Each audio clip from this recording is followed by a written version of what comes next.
19th pavilion. It is the pavilion of Junya Ishigami, and I wanted to ask you all to give him a very, very warm welcome.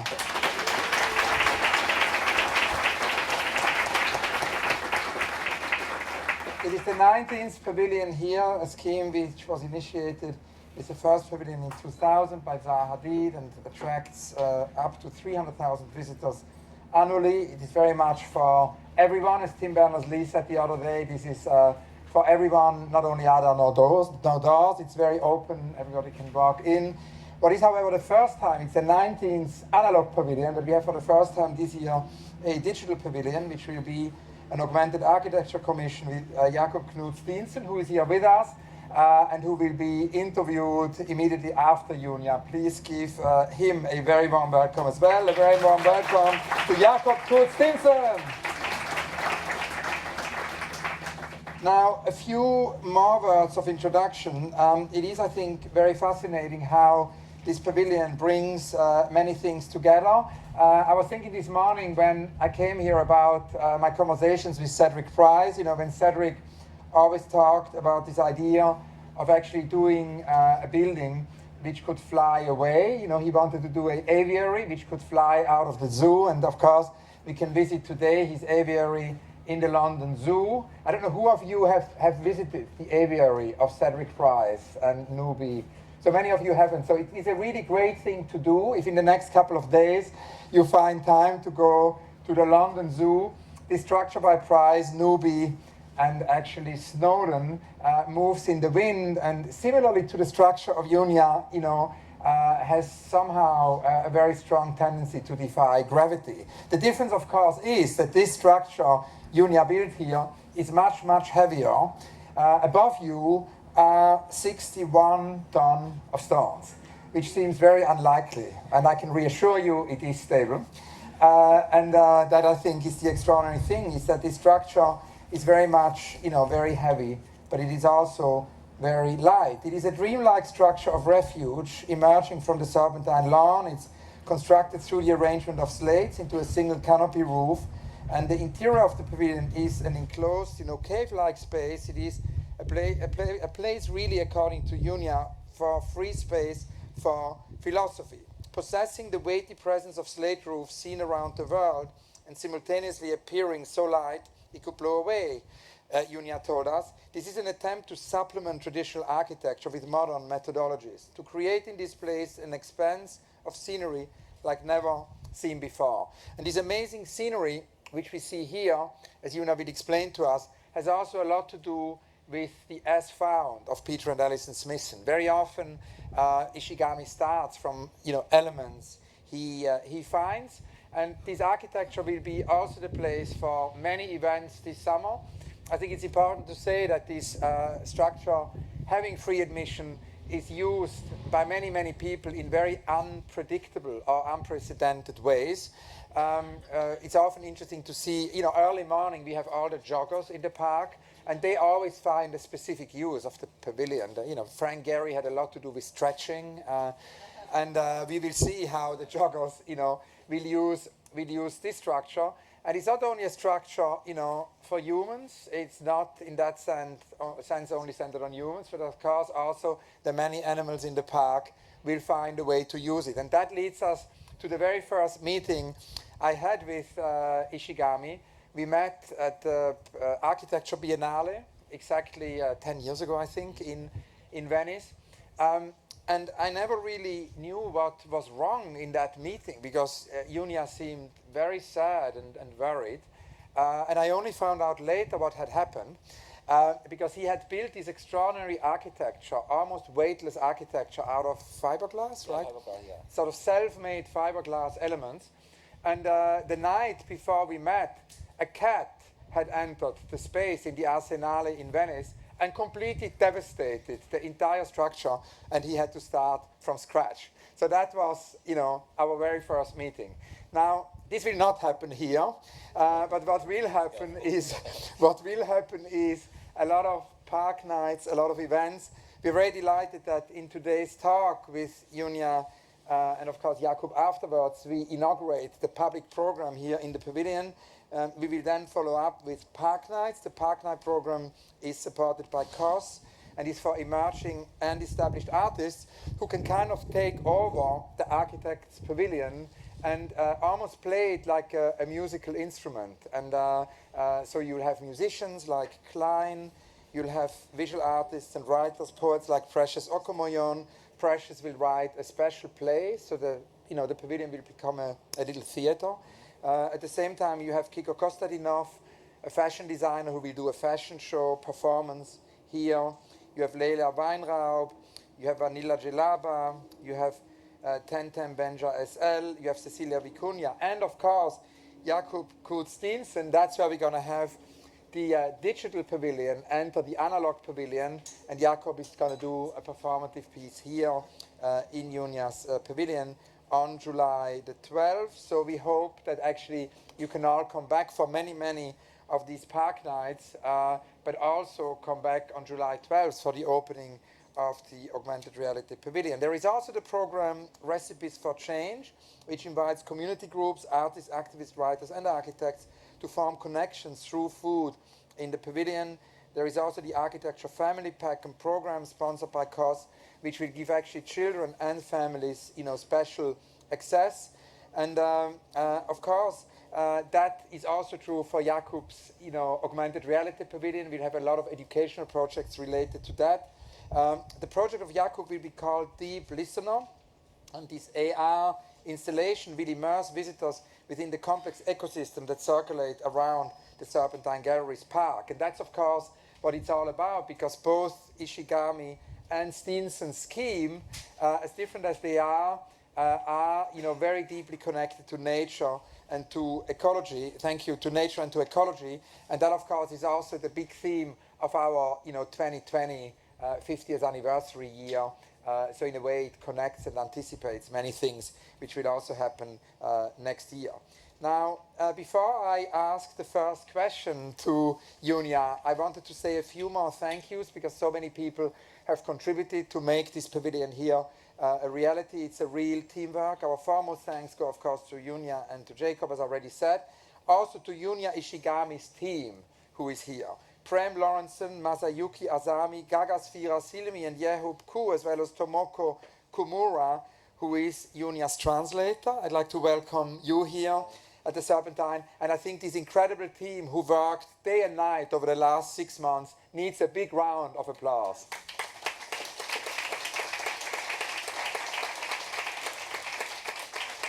We, of course, also wish to thank, our advisory group who has worked, on this pavilion. As every year, we have a whole group who researches all year, in architecture. That involves 2 architects, David Adje and Richard Rogers, of course, our chairman Mike Bloomberg, as well as our engineer David Glover, as well as also the Serpentine group this year. The selection committee included Jana Peel, Amira Gard, and Julie Burnell.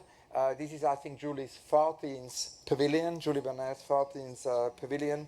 We are hugely grateful to Goldman Sachs, the headline sponsor of the pavilion, Thermi Group, the Royal Parks, and of course also Bloomberg Philanthropies for the digital engagement program. We are deeply grateful to all our other supporters, to our groups, the Council, to the Arts Council of England, and of course to the many people who made Jakob Steensen's augmented reality project a possibility. We are grateful to the jury there. The jury involved again the Serpentine team, the architecture team of the Serpentine, but it involves also our partners of Google Arts and Culture. It involves David Adje, and it involves also Wired magazine. The jury members were Virgil Abloh as well. Virgil joined us from Paris.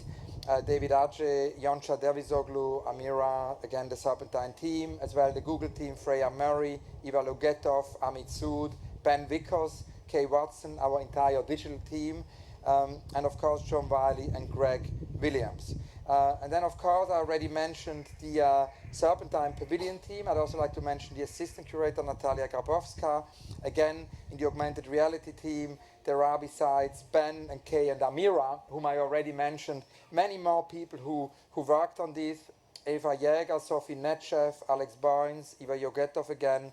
And then, of course, the event team who worked on the Today program, but also on all the forthcoming programs. Kostas Stasinopoulos, Holly Shuttleworth, Jack Birch, Olivia Clevon, Lucia Pietroliusti, also Amal Akari, and Laura Norman. Please give these amazing teams a big round of applause.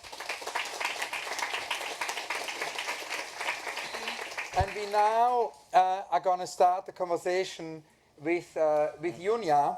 And I wanted to ask you, Junya, to tell us a little bit about your epiphany with this pavilion, the genesis, when you got our phone call that we wanted to invite you to do the 19th pavilion. What were your first ideas? Okay. Thank you very much for coming today. So the first is a little bit explain about this project. The first impression of this project is I want to create a building as between landscape and architecture. So in this meaning, the building is a kind of the stone garden in front of the Serpentine galleries, and also this stone landscape is the continuous scenery, the continuous scenery with the roof of the Serpentine. So, and also at the same time, when I saw this stone hill, I imagined a black bird in the sky. So this roof is I imagine the big wing, and also a lot of stone is a feather of the bird. So I imagine the large black bird flying in the rainy sky of the London. In this meaning, these thin pillars are line of the rain. So this is my imagination of this building.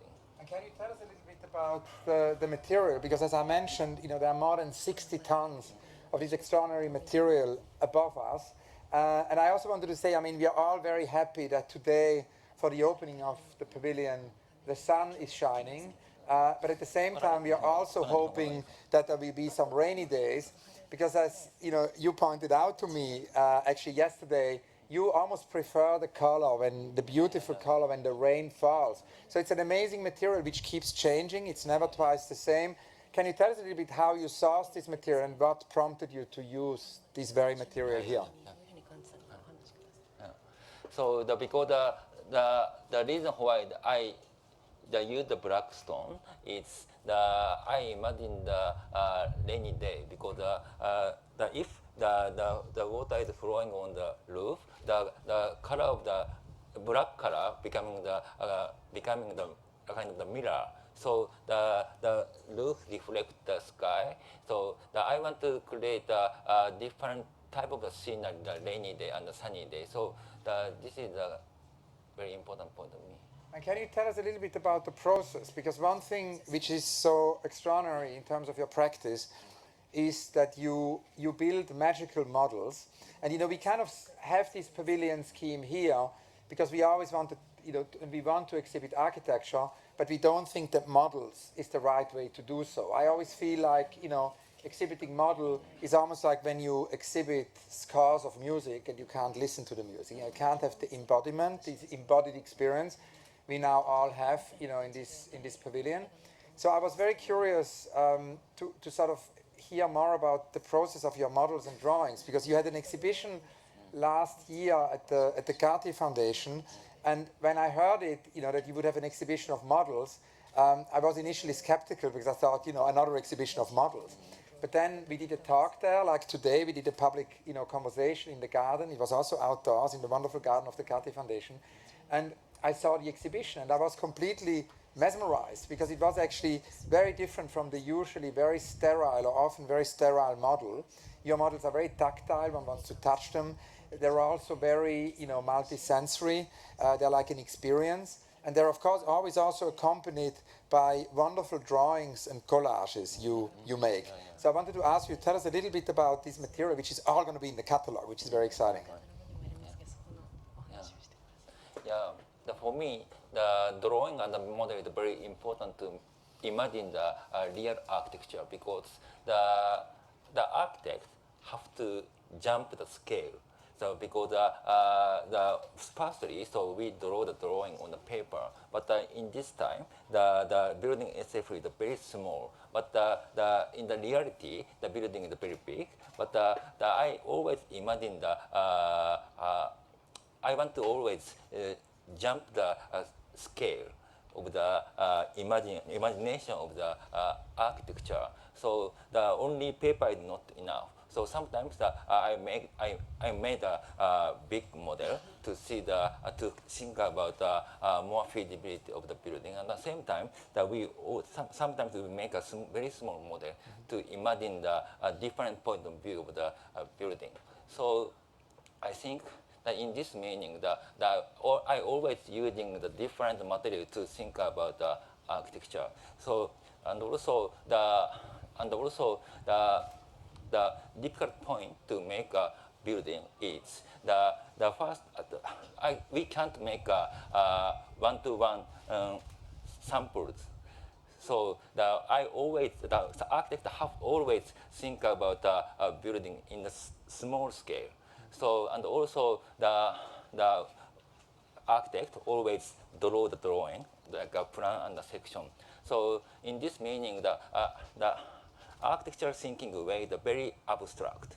So also the same time, the difficult point of making the building is the material is limited by regulation. The whole country, I think. We can use the only steel, the concrete, and the wood, or stone, or something. So even if we want to make a building as a landscape, but the material is limited. In this meaning, the abstraction is very important. So I want to think about this thing, a lot of different material, like a model and drawing. And the drawings are also very extraordinary and very unusual. They were also in this exhibition, and you also did many of those for the pavilion here. They're actually not just sketches and doodles, but they're very often including collage elements. They're almost like palimpsests, with layers. Can you tell us a little bit about this practice of collages? Yeah, because I very important to make a collage, because normal perspective view of the drawing is not enough for me, because the human eyes can see a lot of things in the building.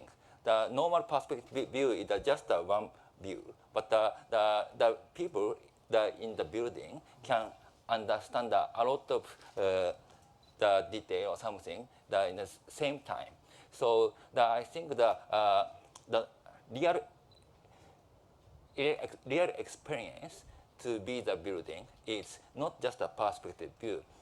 We always think about the different point of view in the same scenery. So I always trying to make not only the 3D perspective view, but also we also always making the collage to understand what kind of the space is realized. Now also, when we spoke last time, for the catalog of the pavilion, for the interview, you said that you really wanted the building, the pavilion, to be part of the park's scenery. You wanted it to be part of the landscape, and I think that's what we can all feel here now today, sitting here. How wonderfully that works. The idea that you actually, how could one say that, you link the scenery and the architecture with the landscape, and in a way, what is interesting is that of course also connects to what you call primitive architecture, and I wanted to ask you to tell us a little bit about that, the connection to to primitive buildings or. Yeah. So when I started to think about what is the architecture as a landscape, the first is the focus to think about architecture, ancient technique to make a building. The ancient technique to make a building is we can find some similarity in the world, even if the different places. So for example, like this stone roof, we can find in Japan and also China and Asia, also the Europe as well. So I think I thought why like this similarity is there. So I think the Asian technique is I think based on the material of the landscape. So the Asian technique to use the material of the landscape very easily and simply to transform to the architecture. So in this meaning, if we want to make architecture as a landscape, probably we can use the Asian technique. And also the interesting point of the Asian technique is, of course, the Asian technique is there is a kind of the locality, but at the same time, the Asian technique is including the kind of the universal sense. So in this meaning, I want to use the Asian technique to make this building.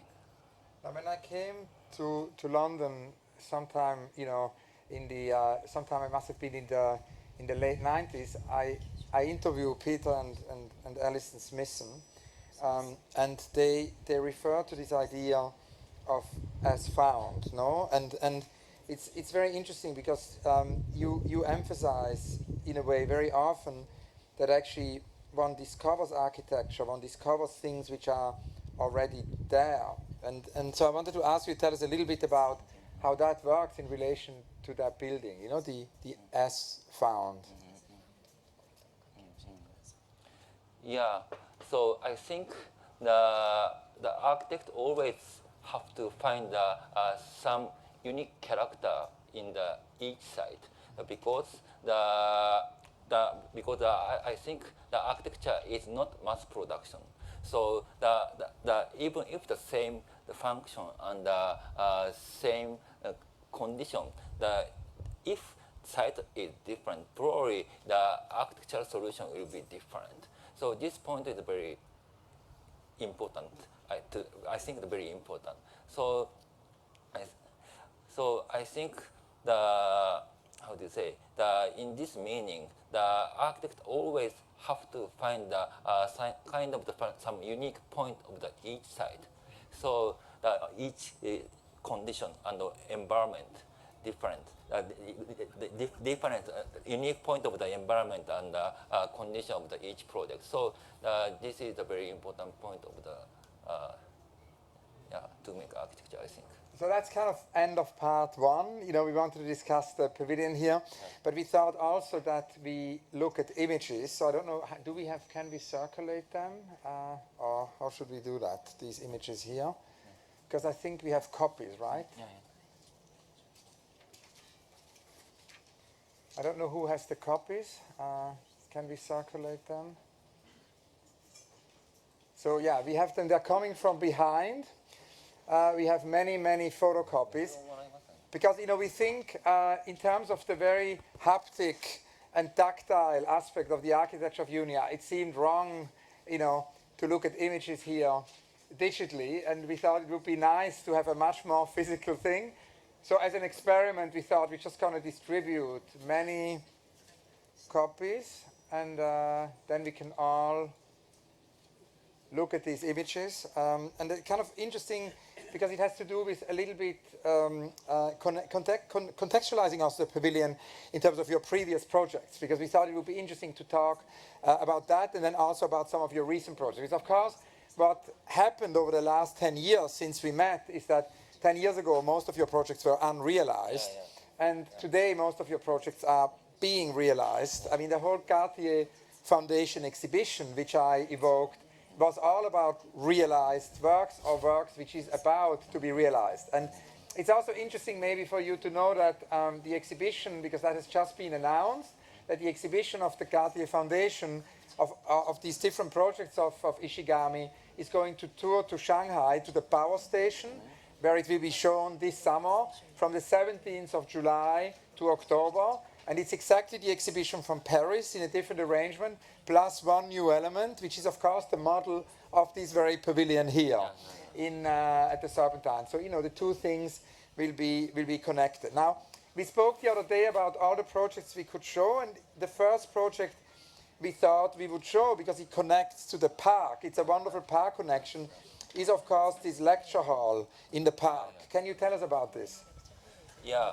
So this project is the scenery is very important because the park itself is very historical. So in this project I consider how we can disappear the structure itself. So and the shape of this building is the existing shape of the park path.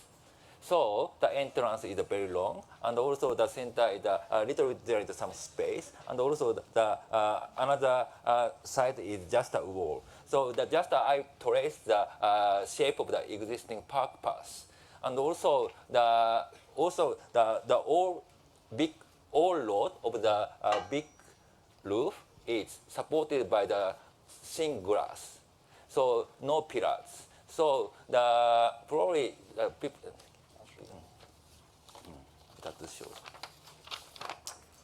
So the inside is like this. There is no pillars. So the all roof weight is supported by this thin glass. So people can see the beautiful scenery from the inside without any structure. So this is yeah. And then we have the water garden. I mean, what is very important, of course, is not only the connection to park. There is always the connection to nature, but it is also the connection actually to gardens. And there are, of course, found gardens, but then there are also the gardens you build, the gardens you construct. Can you tell us a little bit about the extraordinary water garden? Okay. So here, this project, we have the two sides. The one side is the forest. This side is the site for to make a garden. So this side is the plot to make a new hotel building. So, but the site of the building to make a building is originally forest. But this side is just how to say the field empty. So I decide make a new garden using these old trees. So we move this forest into the next site. So like this. So we move the old trees of this site, move to the next site to make a new garden. So, and also originally this site was a rice field. So there is the 50 years ago. So there is some equipment to invite the water from the next rivers. So finally, so this garden will be like this. So I want to mix with the history of the scenery. Originally this site was the rice field, and also the ancient period. Probably this site was the forest, I think. So I want to mix with the history of the scenery in this site. So a lot of the pond is coming here.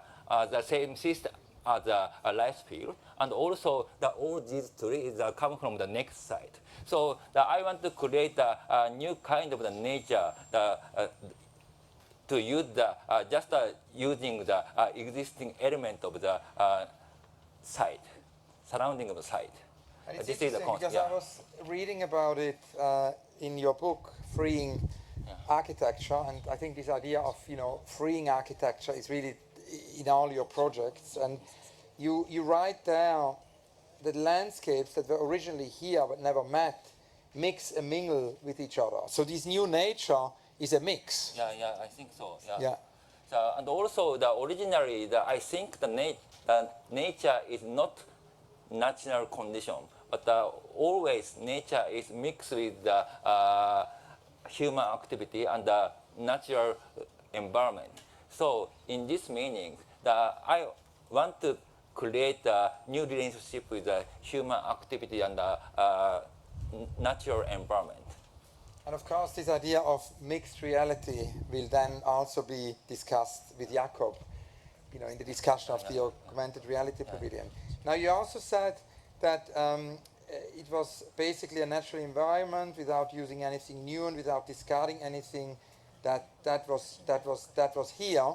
And that, of course, leads us also to the next project here, which is again very much about the relationship between nature and architecture, which I think is really another link that links all your projects. It's always about nature and architecture. You blur.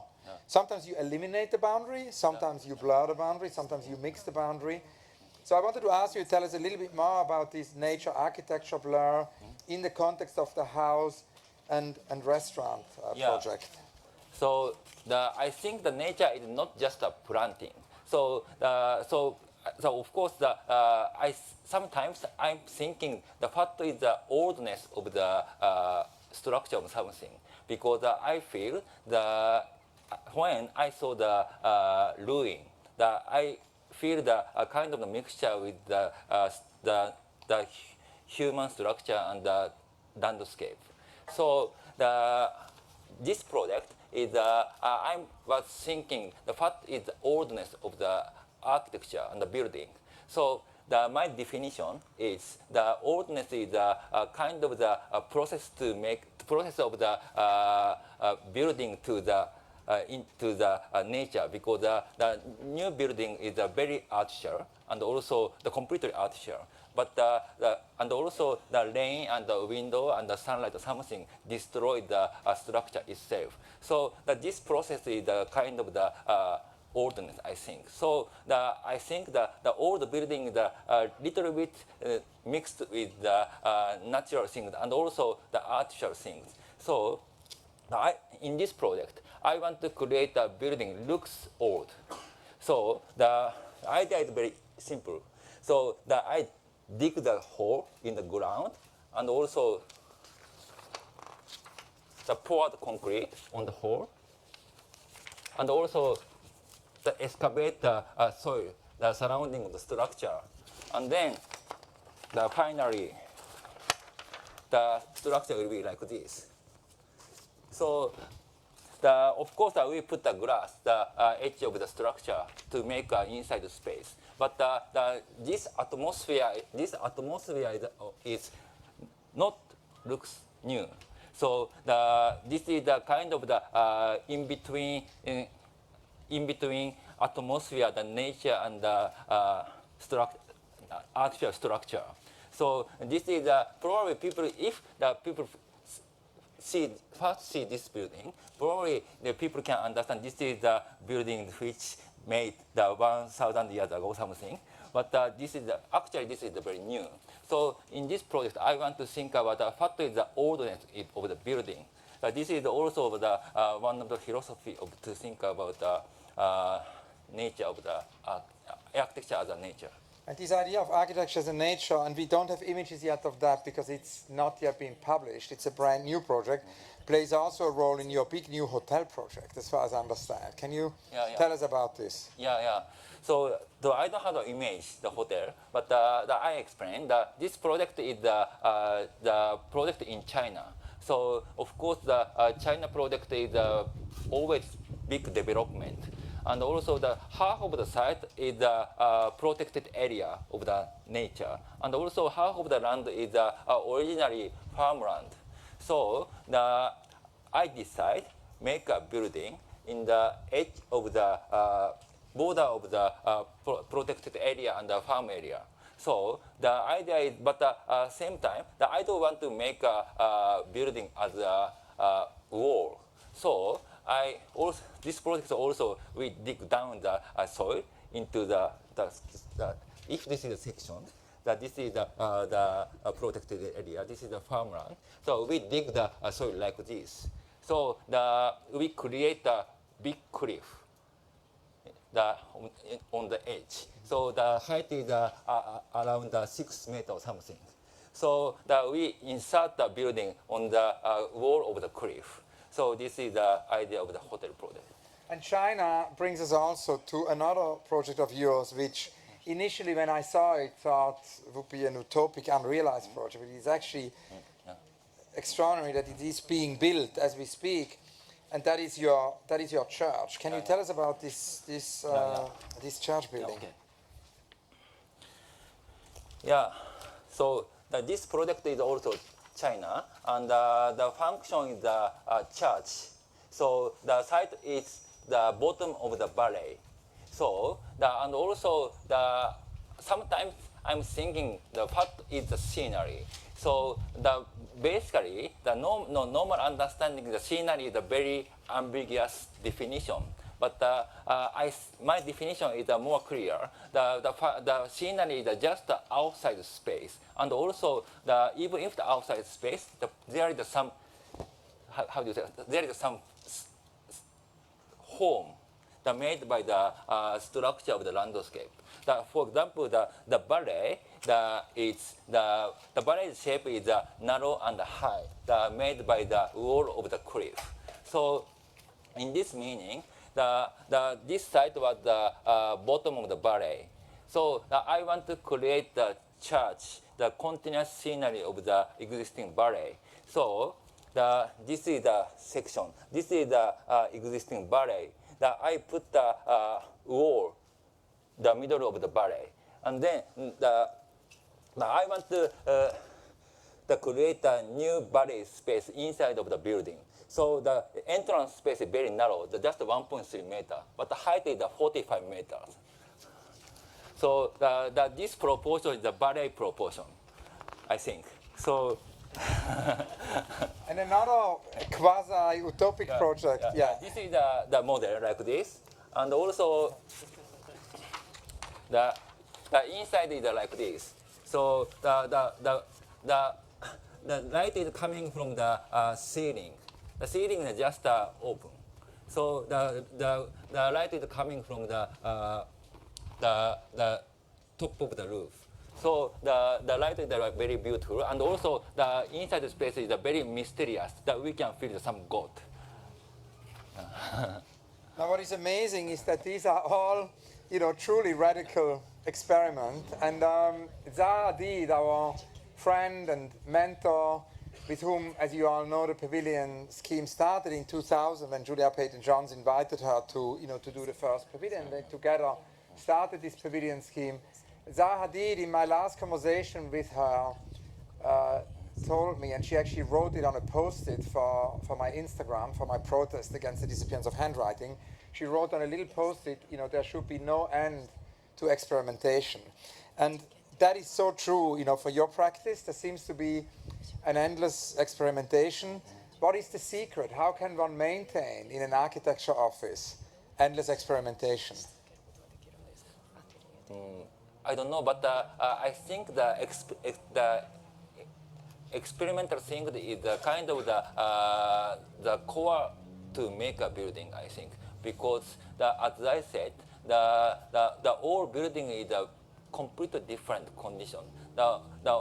As I said, even if the same function, if site is different, I think the condition is completely different. In that meaning, the whole building is we need some experimental thing, I think. So I think this is the natural thing to think about architecture. I think not specializing for me. But another really radical experiment, also in the Cartier show, which kind of, in the show, it was next to the church, is a 1 kilometer long building. And you made me think, Walter de Maria thought about the broken kilometer, but in your case, it's actually a very horizontal building. Can you tell us about this amazing kilometer, which is also being built? It's not an utopia. No, it's concrete, it's real, yeah. Yeah, concrete and mixed with the concrete and the steel. Yeah, but the site is on the lake. The diameter of the lake is about 1 kilometer. So I thought I want to create a kind of a new bridge on the lake. So the inside space becomes the culture center. So the people can walk on the lake, and then the people can see a lot of exhibition inside of the building. So this is the idea of the building you said. And then another experiment is a hall for a university. That's in the file which is circulating the last project. And again, it seems to be very connected really to landscape, to cave. Yeah. Can you tell us a little bit about this? Yeah. Okay. This project is the site is the middle of the campus of the university. So this is the kind of the same concept as the church. So I want to think about the big scenery. So what is the big scenery? So I imagine the scenery of the horizon. So I think that like this big scale, I think how do you say, even if the big outside space, probably there is some limitation, some edge, some border we have, I think. For example, from the height of the eye level, the distance from the human to the horizon is just 4 kilometers or something. In this meaning, even if the big outside space, there is some border. So the horizon is create the connection of the land and the sky. So this border is just the diameter is 8 kilometer or something. So in this meaning, even if the big outside space, there is some limitation, and also there is some form. So the starting point of this project is kind of like this. So this is the roof plan, and also this is this is the floor plan.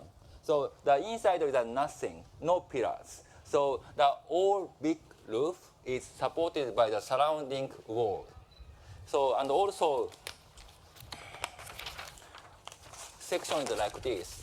The span is 100 meters, but the ceiling height is just 2.3 meters. Very thin space. And also the roof material is a steel plate. The thickness is just 10 millimeter. So the 10 millimeter, but 100 spans. And also ceiling height is 2.3 meters. So I think that the proportion of the Earth is the same.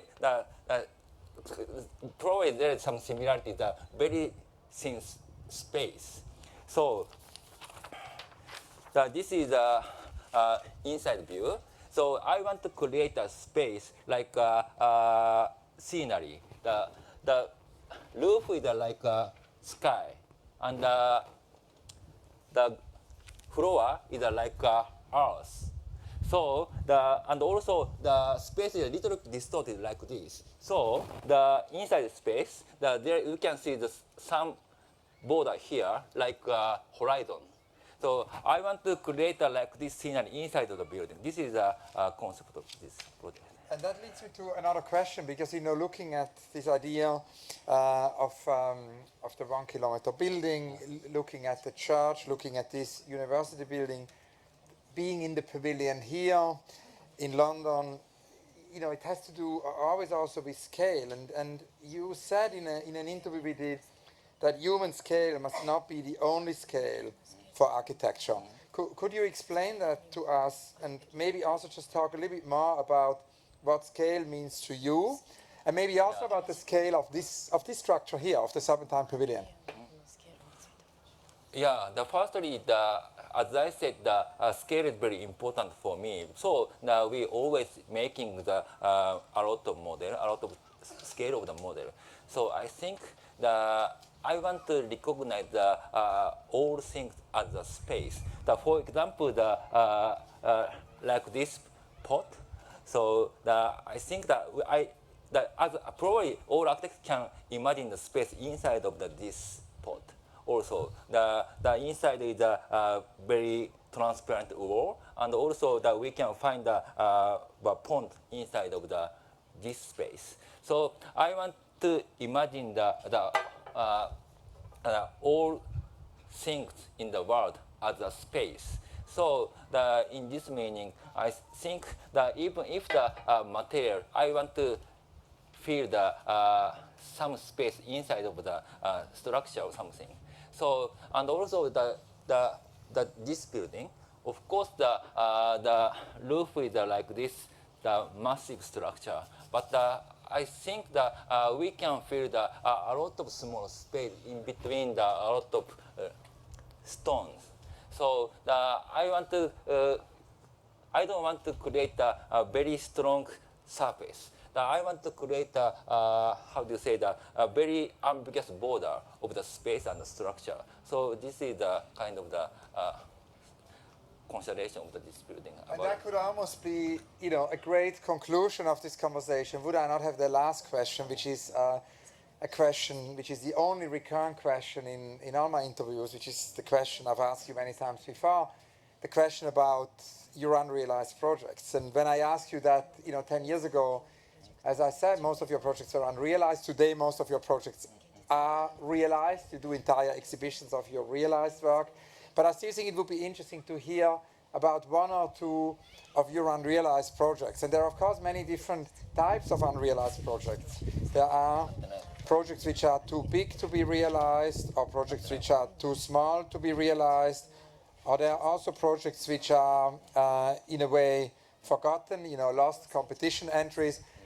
Doris Lessing, who participated in the very first pavilion project, I was involved here in 2006 when we invited Rem Koolhaas and Cecil Balmont to do the pavilion. And there is actually an interesting connection to the Rem pavilion because he also wanted to create a pavilion which could potentially fly out of the park. He created a kind of a balloon which on sunny days could go up and then we could pull it back on rainy days. And another, Cedric Fry's link, of course. And in this pavilion of Rem and Cecil, we had a talk by Doris Lessing, the late Doris Lessing, the Nobel Prize winning, amazing writer, novelist. And she said, when we talk about unrealized projects, they are the ones which are too big, they are the ones which are too expensive. But then there are also the ones, which we don't dare to do. The ones, which we maybe just haven't yet dared to do, sort of this maybe self-censor project. There's many, many reasons why a project is not unrealized. And in this age of you building everything, I was very interested, what are your unrealized projects, your dreams? The most biggest my project unrealized is creating the Earth, the square Earth.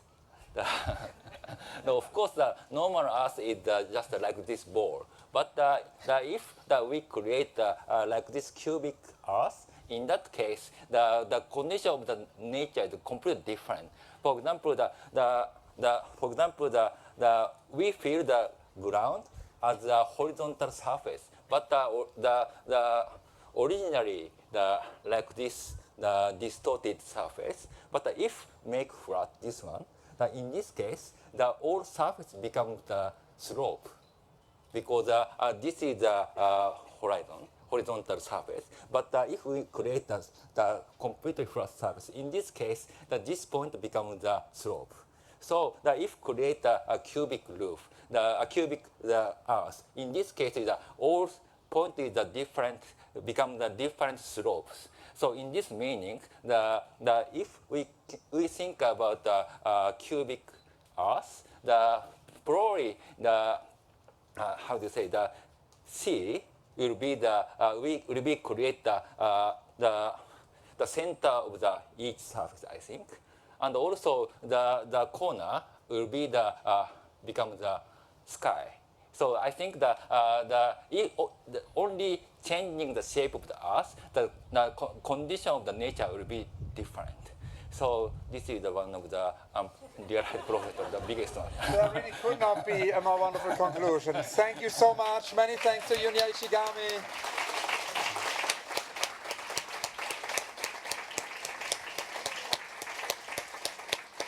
Please give another big round of applause to Junya Ishigami.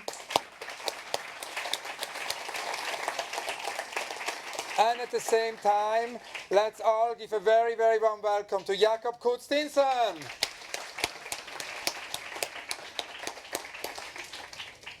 As I mentioned in the introduction, this is the 19th pavilion here at the Serpentine, but it's the very first pavilion of augmented reality.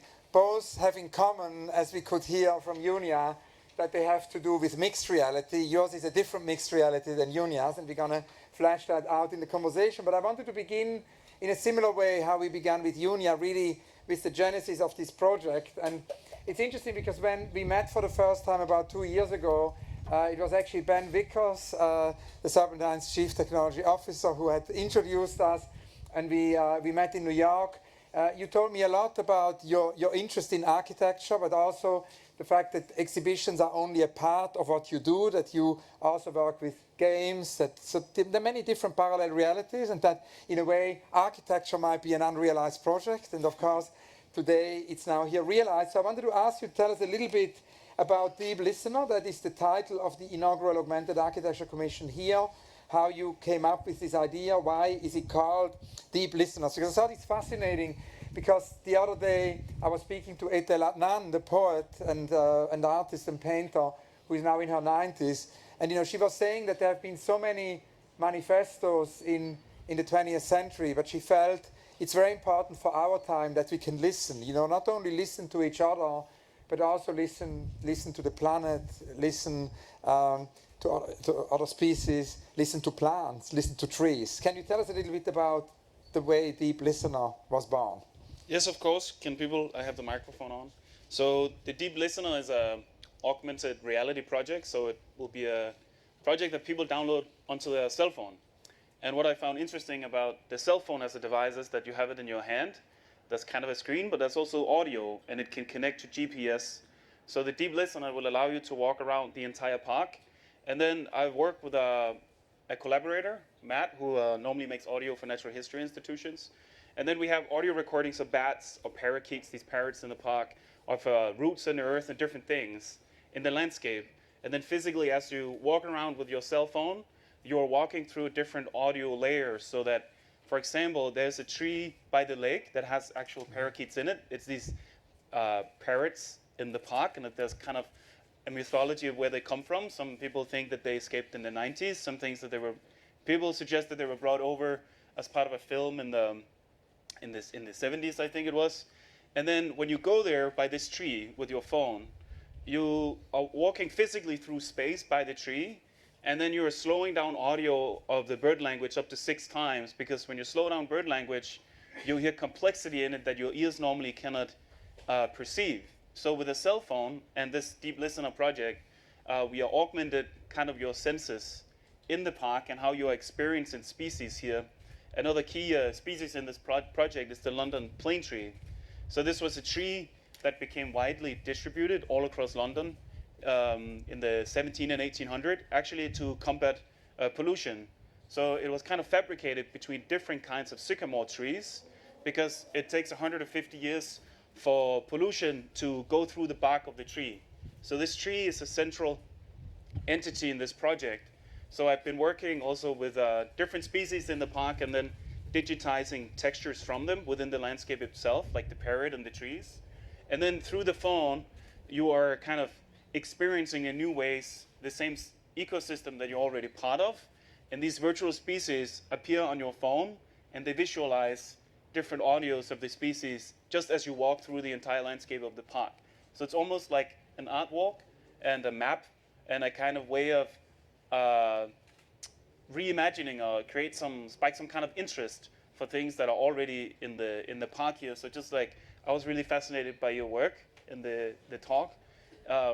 That's kind of almost like my dream scenarios, is to, like, this is almost what I would normally build virtually, with this like actual local materials and playing with the reflections of rocks and things like that. So in this Deep Listener application on your phone, I also program how, for example, bark reflects light and how different algae kind of move on it, and the color it changes in the bark.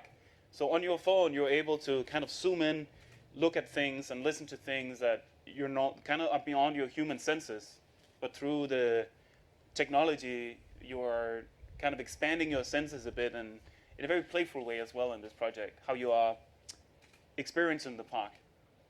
It's also got to do, of course, as all your works, with the artwork being a living organism. And of course, that is something which is probably one of the most interesting, relevant and urgent frontiers right now in art, is that there has been an ever-increasing kind of liberation from the loop. Moving image used to have a lot to do with the loop, so it would at some point repeat.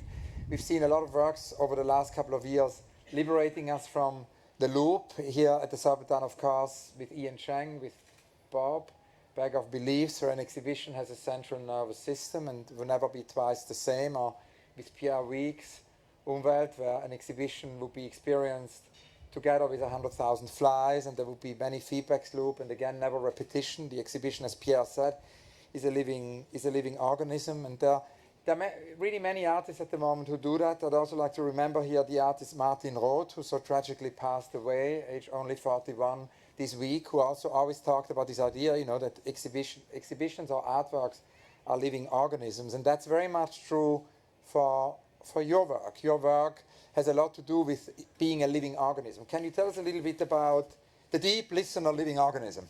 Yes. So for all the artworks I've been doing, I go to landscapes, and then I spend sometimes months at a time in the landscape. So this week, for example, I'm going to the park every day with my phone and laptop, and then working with this on location, kind of outside. So what I do is to almost like remixing landscapes, and then I create these simulations. So everything you see in my work is based on actual textures from species and things in audio that are then remixed and become something new. So the artwork itself is just kind of running, in this case, on your phone, or on a computer, or in an installation in other projects. And then you're kind of accessing that organism or that ecosystem, or that like enhancement of scales, for example, where in this project you can look at microscope scales of a tree. And these things just exist and roll on their own regardless of where you're kind of looking in the project. So it's very much more like a spatial or corporal experience. That's the way I think about my work, and I actually think a lot about, when I design it, a lot like a park, because a park is kind of a wild ecosystem, but it's also very much, you know, designed, and there's an architecture and pathways, and where species are positioned and how they relate to each other.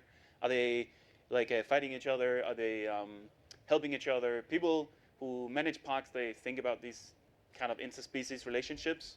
So the way I create my work is sort of building these simulations and then just using different mediums to let people access that.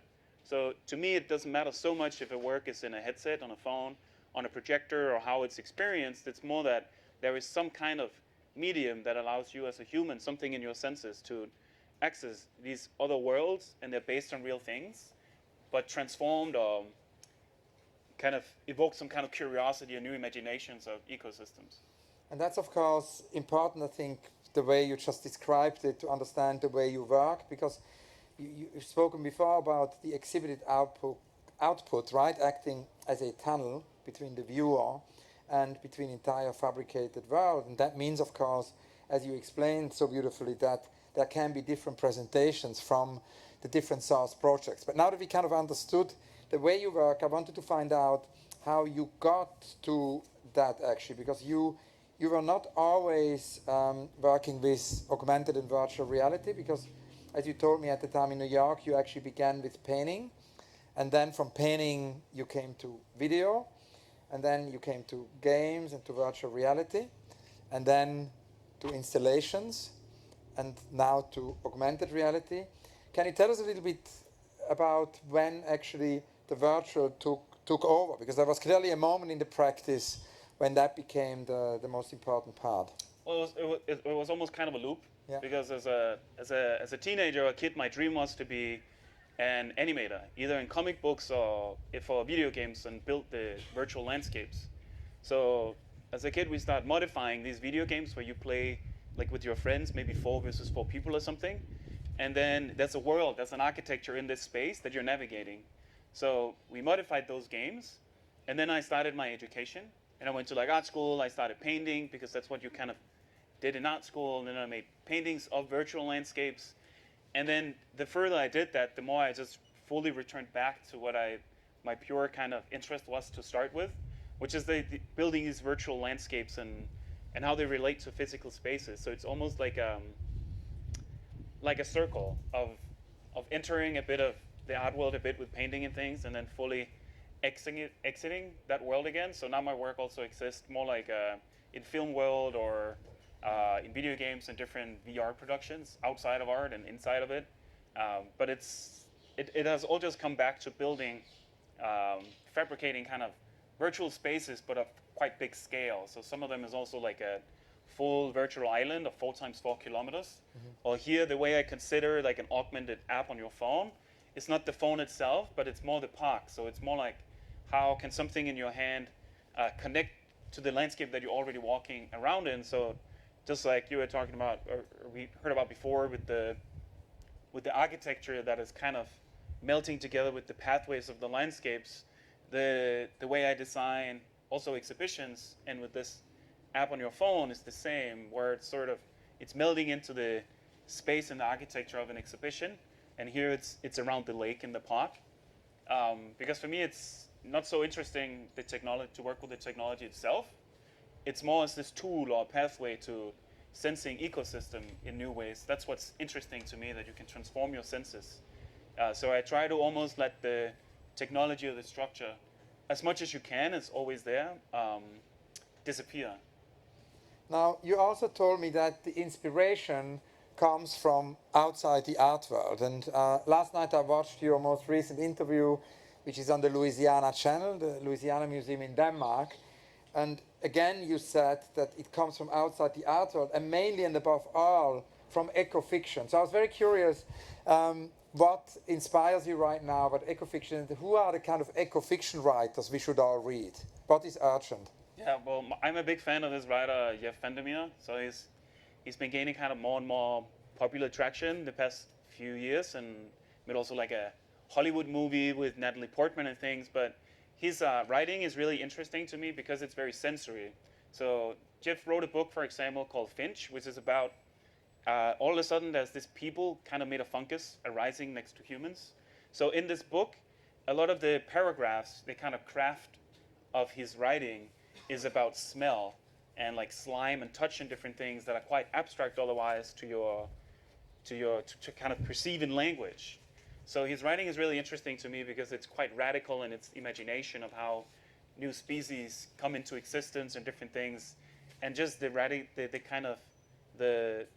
how far he is able to stretch his imagination and share that with people in a medium is really interesting to me. Just like the church before in the valley, which is like super tall. That's like an extreme human imagination and then it's becoming more and more of interest to me, just to sort of show people that it's possible to imagine new things that are based on reality and real, for example, ecological transformations, and we can all imagine new scenarios. So it's not like I see my work as kind of ways of suggesting how an ecological future might be, but more hopefully a suggestion of that people can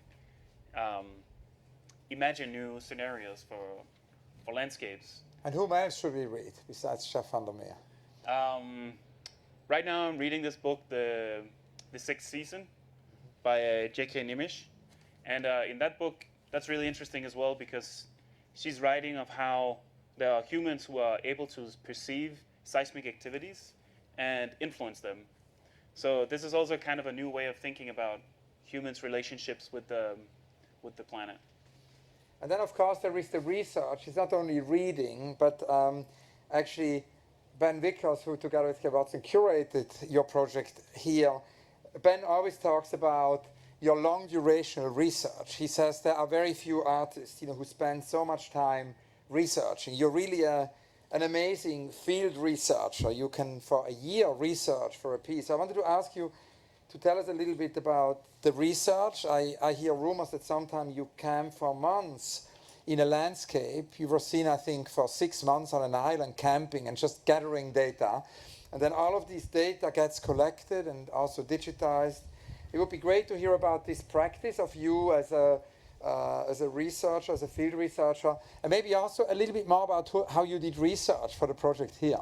Yes, of course. So, the way I think about research is more about kind of immersion and imagination. So in order to kind of reimagine how something in a specific landscape, something that can be interesting for people to know more about the place they are, requires a really deep engagement with the place. So that's why I do these long excursions, and then I talk to biologists, researchers, and different people, and then I collect material and really touch the soil and everything, and then remix that. So for this project here in the park, I work with the Museum of Natural History in London, and I work with a collection that they have actually up in Tringe, north of London, where I went and worked with an ornithologist to create textures of the different bird species in the park. So what you see in this app, for example, is the parakeet is an example of the feathers. So the feathers that you literally see as a digital surface responding to audio are made of parakeets from the 90s that were collected by that specific institution. So I was up there and like really talking to the ornithologist and their passion for it, their interest for it. How do they look at the feathers? What details do they look for, and kind of what emotions do these people who spent maybe a decade researching a single species, what kind of engagement or emotion or kind of approach to a specific place or a species does that create on a more human level? Like that ability to pay attention to one thing today where everything is otherwise so quick and fractured is something that inspires me deeply and that I try to incorporate to all the projects I do. So the project here is probably the quickest deadline I've done in many years, which is like 3 months, because normally it's like a year. So that's also really interesting and requires more like dynamic approach. So I talk to many different researchers, have collaborators and developers and things on the project, but it's still important to me that everything is based on an engagement with a community of people who know the place better than I do. So it's like these ornithologists know the parakeets better than I do, and I talk to them about their perspective on this parrot. What is that perspective? What is that story? What's that emotion? Is it like it's a kind of excitement, or is it more kind of a fear? Because the parakeets is like a colorful bird in the park that many are fascinated by, but it's also invasive and kills like smaller birds in the park because it's very territorial. So there's kind of two stories to it. And the same with the London plane trees, which filters the air, but they also create a lot of pollen, which Ben informed me about. So there's also kind of a double story to this tree. It cleans the air, and for some people it makes it more polluted. So it's important for me to kind of just very openly engage in the landscape, talk to people, and then from that engagement in a place, create a few perspectives that I then try to use technology to enhance. So in this case, it's how there is audio in this park also with bats, with roots, with birds that our human ears cannot hear without technology. So that is like the one central perspective that this entire project centers around. So it's like through engagement in a place and not predetermining a theme or what is a project before I make it too much, but kind of engage, kind of be myself immersed in a place is what allows me to create something that feels immersive. It's like, how does the birds feel? How does the root feel? It's a very sensory thing as well as conceptual, and what is a project about in its kind of story. Now, what all these projects have in common, your recent project, is that, and that's of course very true for the project here in the park, is that it's connected to the theme of extinction. Elizabeth Colbert says we live in the age of mass extinction. It's the 6th age of mass extinction. She writes, of course it's just been basically written about that 1 million species are threatened by extinction, are disappearing.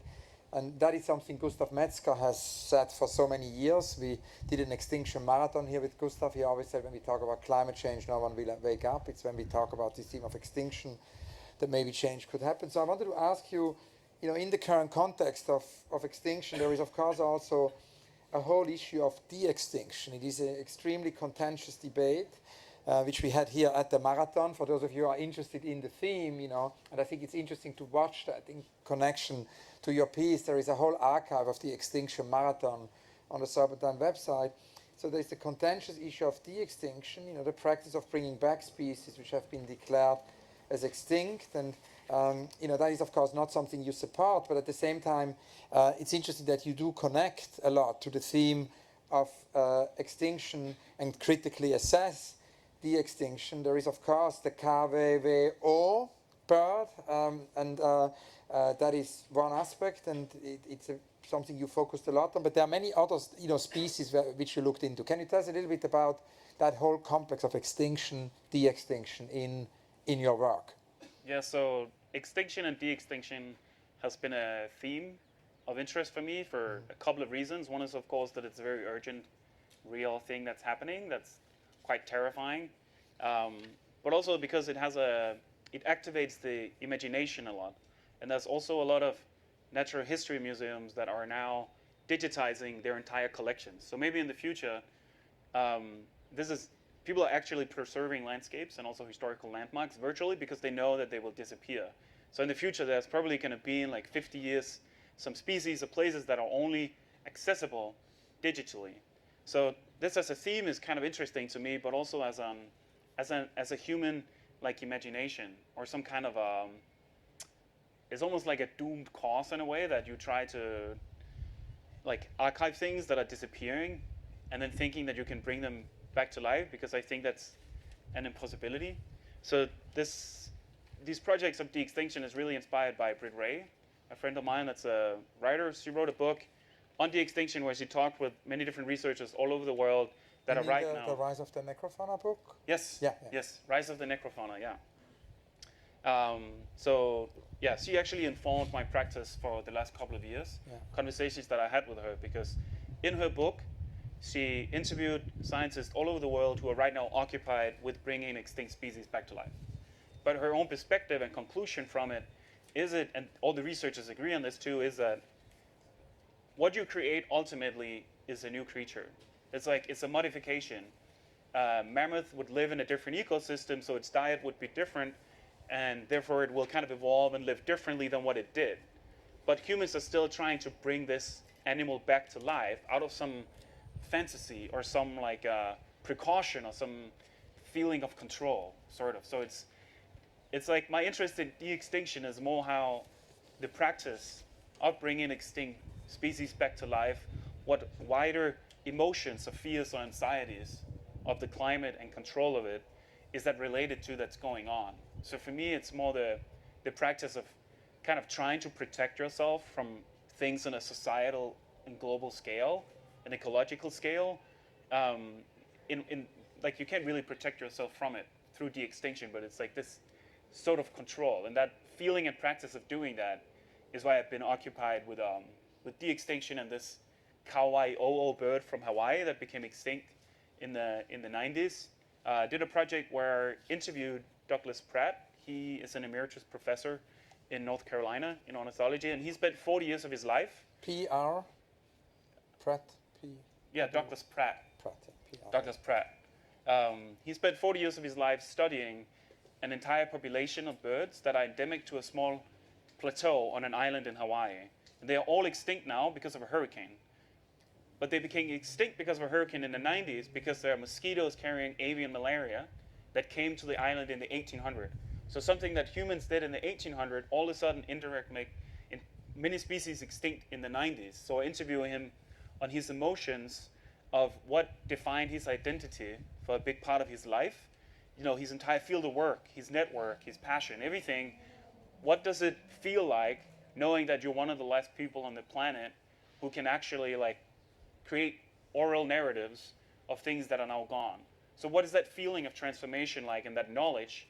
And then at the same time, you can still listen to the bird calls of these species because they are recorded by the ornithologist. So you have this digital archive already of things that are only accessible digitally. It's already happened. It's like it's in the present and it's rolling and happening quicker and quicker, that we can only experience these species and stories through digital media, especially obvious like movement of a species or how it eats or its bird call and these kind of things. So that conversation with him was very touching, and he also told me that he's a natural illustrator. So he paints birds, and when he paints them, it's his way of bringing them back to life in a sort of memory. So that conversation with him and my conversation with Britt became 2 years of research and practice. So everything I do is really, like, it returns to that thing of immersion and like deep research, and being in a place informs how I work. It's always in a conversation with someone or a place, and what kind of imaginations or emotions can that story of a place provoke in people that also goes beyond that place itself. So like this bird, this piece about the bird is not just about the bird, it's also about these fears, anxieties, and attempts of bringing things back to life, which I think is kind of it's more like a symptom of our time, that it's like any kind of solution. Now, also, you mentioned at the very beginning, that there are these different presentations from research, and so of course, even if the research very often is very lengthy, you then do make it public. So these are, because I was thinking about Latour, also when you talked before about the Natural History Museum, it's exactly what he explained to me the other day, what's happening with the Natural History Museums.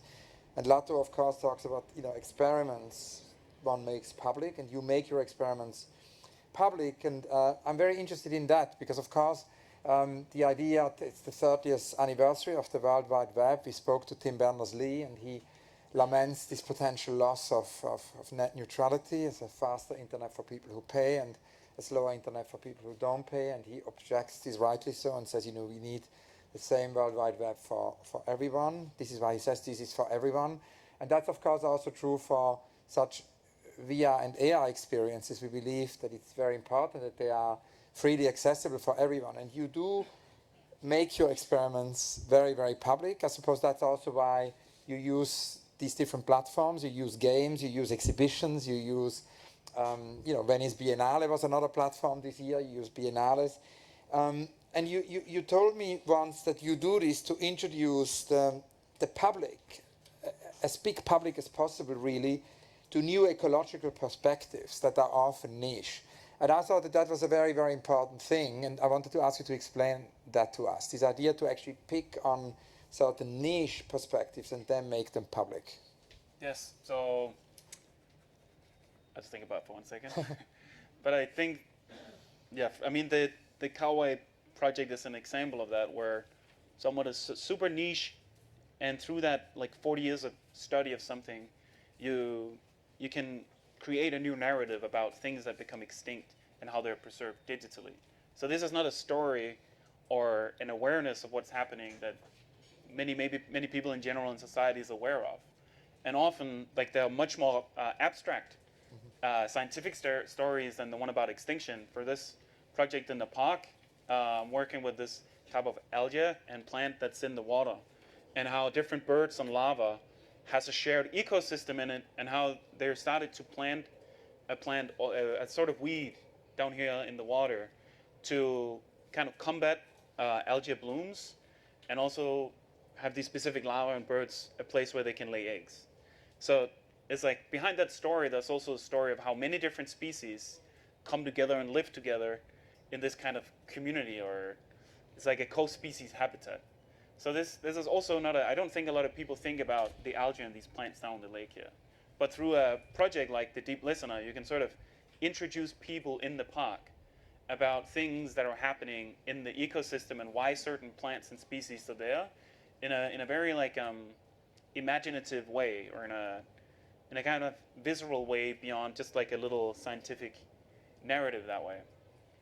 So with these technologies, this immersive media like AR, you can change the senses, and often new perspectives on ecology comes from changes in technology. So it's the microscope is an example of that, where you can see things on microscope scales that your eyes cannot, and through that vision, you learn new things about kind of conditions or premises of why life works the way it does, in ways that can be really abstract to just read or have explained to you rationally. But through something like VR or AR or public installations, you can create a physical space around people's bodies where they start to perceive these new perspectives. So every project I do is it's based on some of these specific niche perspectives. Here it's the parrots, it's bats, it's a damselfly, it's algae, and then it's the plane tree. And all of these have really deep different stories in them that this app kind of allows you to experience and then also read about. Another thing which pops up in almost all your interviews I read over the last couple of days is the notion of slowness. There is a conversation you did with Ben Vickers where you talk about the slowness of research. I already quoted that. Then there is, of course, Isabel Stengers, whom I've always been very fascinated by. She's one of the great science writers, and we did a project with her called Laboratorium with many colleagues in '99, where she made a Galileo experiment public, and she, of course, wrote this wonderful book with Ilya Prigozhin about new alliances, a very important book to reread today, where she says we can only address the big topics of the 21st century, some of which we addressed today in the interview, if we really create new alliances between fields of knowledge. And but the thing you kind of referred to in terms of Stengers has more to do with slowness, because there is, of course, this manifesto for slow science, and it's, of course, interesting, we are here in architecture, we could talk about slow architecture. We are in an art institution, the Serpentine, so we could think about slow programming. We talk about, augmented reality, so we could talk about slow technology. Could you talk a little bit about this notion of slowness, which, you alluded to it before, but I wanted to go a bit deeper with it, because it's something which is very recurrent in all your interviews. It's almost like holding it all together. Yeah, I think there are two different parts of it. One is a more personal thing of, especially as an artist that working in technology, often you have big infrastructures around you, and you build these specific concepts and designs that often can determine beforehand, before you explore something, it can determine the outcome. Yeah. But if you work slow, you have more room to play around, to work without an aim. And that is necessary to kind of open up new imaginations of things that you didn't know before you tried it. It's sort of like a trial of error of doing things in practice with people. And this is also very central to a lot of video games that are actually produced, and it's kind of part of the culture, knowing that there is continuous iteration. So that's kind of in terms of how things are made, where I think about slowness, that working over long periods of time, at least in my own approach, I hope that then I'm able to come to some kind of new perspective on things, a new story with the sciences, but also aesthetically, like enhancing textures of a tree so that you can see microscope level, things like that, that you can find that through a slow engagement with materiality and ecosystems and conversations. But the other thing is also on a more, like I said before, personal level, where I think it's important that as humans, that we slow down and not just get kind of absorbed into big structures around us that we're kind of just locked into. So we almost become like a collective machine, sort of. The way I really think about slowness is that it allows you to embrace other senses and pay attention to things with your ears. It's like, you can hear things that go on behind you, and you can hear birds and leaves and, okay, I don't see an animal. That's a dog. But you have this spatial sense around you in your way of connecting with an environment, and that is, as a human, I think that requires a kind of slowness where you're not just in your thoughts of what's happening in 5 minutes, and if you walk in a park, there's kind of one pathway. So you kind of have to walk outside of that, or walk in a circle in a landscape or something, for you to all of a sudden start opening up some new perspective on some things. It takes time. So all my projects are done slow. And with this project here right now, it's sort of, there's this intense, interesting timeline to work with, but at the same time, I'm also trying to really just take my time right now, this entire week, for example, to just walk around the landscape and look at the plants and look at the species and try these virtual scenes and what it actually feels like in your body, because you need to pay attention in order to make a virtual thing in its drama, in its audio, in its size, in its scale, its movement. To do that really well for a human body, it takes a long time to absorb, and you kind of have to open your mind and have no kind of narrative in it, but feel your other senses and move around. So this is, I hope that makes sense. Those are some of my ideas about slowness and why it's important to slow down, because otherwise I think we're just kind of proceeding toward this edge. Like with extinction, industrialism, and everything, if it's all just about running down producing things and not slowing down, then you're just running towards the edge. So de-extinction is a symptom of that, where you try to produce scientific, technologically, you try to find a solution, you try to find the funding, build infrastructure so that you can bring extinct things back to life and you have to do it as quickly as possible and as effective as possible, and that will save the planet.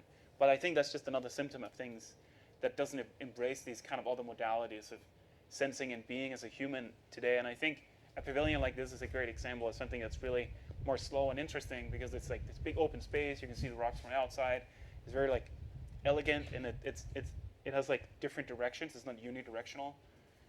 So that kind of spatial orientation also relates to slowness, where it's not one predefined path, but there are kind of things around you.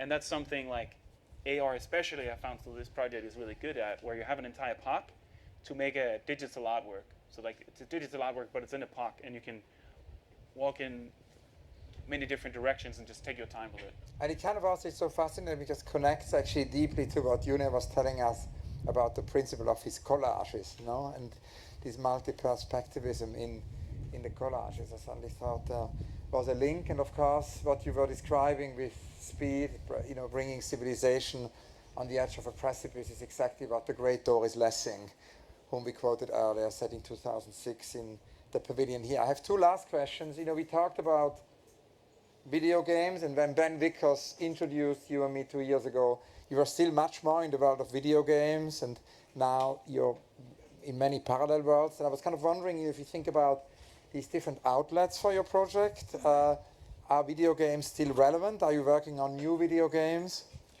Yes, I don't want to say too much about it, but I am trying to plan a video game. And what I find interesting there as a platform, as an outlet for kind of these eco-immersive projects, is that there's a whole generation of people who grew up with video games, so it's like they're becoming more diverse and not just about action and guns, but very artistic, very poetic. And there's becoming this form, it's almost like publishing a book, where you have maybe like 100,000 people as an audience who are experiencing your project. So that as a platform is becoming really interesting to me. But how I think about it in general is that there's an ecosystem, there's like a story, that's a project I want to make. And the work itself is that world and story. And once you've created that, you can show that as video, as a game, in VR. You can show it in like many different formats and outlets, and it's the strength of virtual production. Could it be a book also? Probably a book, yeah. You could do visuals and text, or you do like 3D pop-ups in the book, like all the folders. Yeah. But yeah, I mean, I think about it, and I also show in like film festivals and experimental circuits completely outside the art world, which is where a lot of the community of people who are really experimenting progressively with VR, AR, these immersive media, it's kind of a broad concept, is where everybody meets is often in these like film and video game festivals. And people also do really open workshops and different things. So that's where I find a lot of my artistic inspiration and like knowledge of craft and conversations is in that world. But I love the art world because you have a culture of embracing like really odd experiments with less of a focus on like, are you selling 100,000 copies? Yes or no? If you're not, we will not fund you. If you are, well, okay, let's try to do it. There's a different culture like in the art world of appreciating physical space that you invite an audience into. So working with like immersive digital technologies, to me, that's a really interesting platform to do that.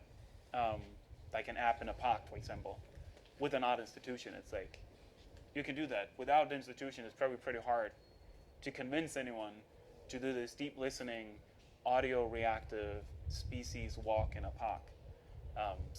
But I do work across the different platforms because I think that's where art and culture production is moving. It's less just kind of, when you say film, video games, art, those are kind of like boundaries that I think are slowly dissolving.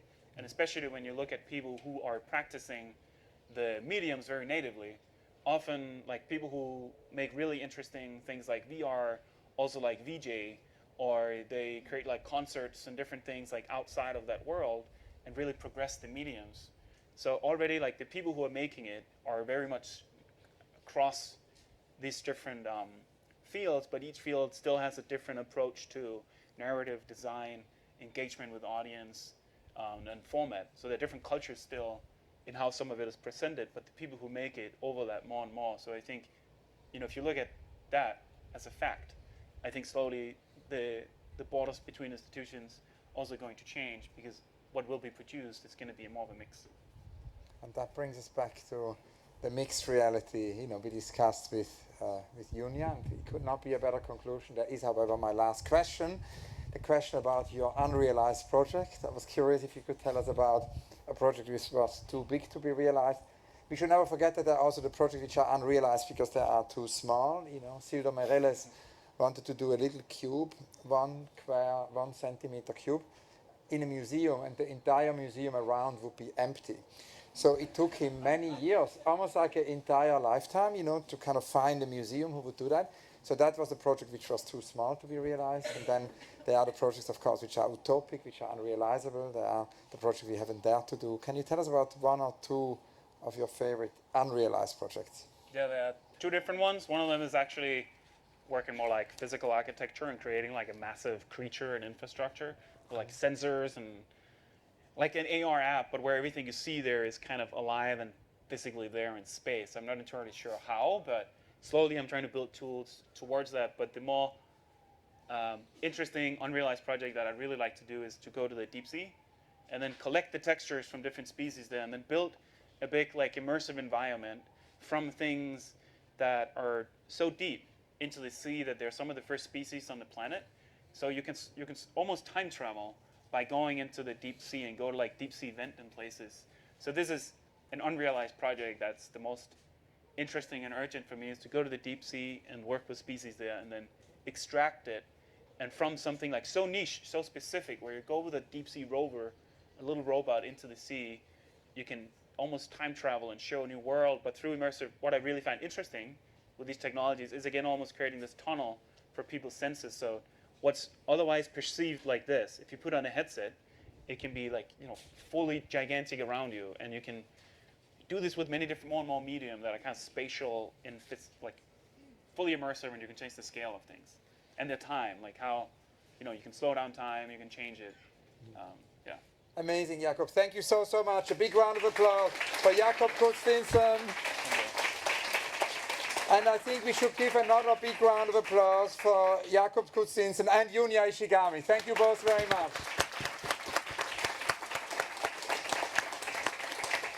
And thank you all for being here, and we hope you're going to be back many times for the Park Nights, and actually for yours, which is on July 11 and July 12. 11th and 12th. Thank you very much. That's good.